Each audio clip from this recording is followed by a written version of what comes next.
एक गांव में पंचों की सभा लगी हुई थी। इन पंचों में उस गांव के 5 लोग पंच के पद पर नियुक्त थे।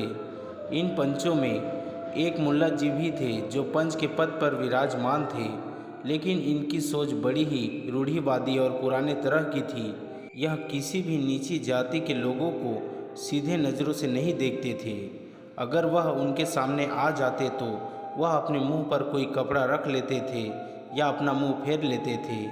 इन 5 पंचों में एक पंच नीची जाति से भी था, लेकिन वह काफ़ी समझदार और सुलझी हुई बुद्धि का था। उन्होंने अपनी काबिलियत के दम पर पंच का पद हासिल किया था। उनका नाम हरीलाल था। उनसे मुल्ला जी ज़्यादा ही चिढ़ते थे। सभा चल रही थी। 4 पंच अपनी जगह पर आकर विराजमान हो गए थे, लेकिन हरीलाल को आने में थोड़ी देर हो गई थी। हरीलाल जल्दी जल्दी सभा में आए और उन्होंने देखा कि उन्हें बैठने के लिए सिर्फ एक जगह खाली थी, जो कि मुल्ला जी के बाजू में थी। तो हरीलाल जा कर के मुल्ला जी के बाजू में बैठ गए। मुल्ला जी ने जैसे ही देखा कि हरीलाल उनके पास आ गया है, तो उन्होंने एक कपड़ा अपने मुंह पर डाल दिया। भरी सभा में उन्हें ऐसा करते देख किसी को भी अच्छा नहीं लगा। बाकी के पंचों ने उन्हें समझाया कि उन्हें इस तरह से हरीलाल का अपमान नहीं करना चाहिए। तो मुल्ला जी ने विरोध करते हुए कहा कि अगर मैं इस नीची जाति के व्यक्ति को सीधे नज़रों से देख लूँगा तो मुझे पाप लगेगा। नीची जाति के लोगों के पूर्वजों ने बहुत ज़्यादा पाप किया था, इसलिए उन्हें देखने से देखने वालों को भी पाप लग जाता है। और एक मान्यता के अनुसार इन्हें देखने वाले को अगले जन्म में गधा बनना पड़ता है। सभी ने उन्हें समझाने की लाख कोशिश की, लेकिन वह नहीं माने।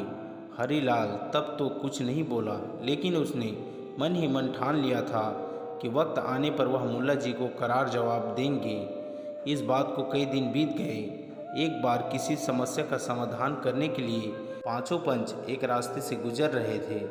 रास्ते में हरीलाल ने देखा कि 3-4 गधे घास चर रहे थे। हरीलाल ने सबको रुकने के लिए कहा और वह सीधा गधों के पास गया और उनके पैर छूकर उन्हें प्रणाम करने लगा। सभी यह देखकर हैरान थे। सबको लगा कि शायद हरीलाल का दिमाग खराब हो गया है। हरीलाल जब उनके पास वापस लौटा तो सब ने उनसे पूछा कि वह गधों को प्रणाम क्यों कर रहा था। हरीलाल ने शांति से जवाब दिया कि मेरे पूर्वजों को देखने की वजह से मुल्ला जी के पूर्वज गधे हो गए हैं। मैं मुल्ला जी के पूर्वजों को सम्मान दे रहा था, इसलिए मैंने उनके पैर छुए। सभी पंच हरीलाल की बात सुनकर हंसने लगे, सिवाय मुल्ला जी के। मुल्ला जी ने काफ़ी सोचा और उन्हें हरीलाल के व्यंग से की गई बात समझ में आ गई। उस दिन के बाद मुल्ला जी ने किसी को भी देखकर अपनी नज़रें नहीं घुमाई और किसी से बुरा व्यवहार भी नहीं किया। दोस्तों, बुद्धि और समझदारी से हम किसी को भी कुछ भी समझा सकते हैं। हमेशा झगड़ा करने से समस्या का हल नहीं निकलता। दोस्तों, आशा करता हूँ कि इस कहानी से आपको कुछ सीखने को ज़रूर मिला होगा। वीडियो को पूरा देखने के लिए आप सभी का धन्यवाद।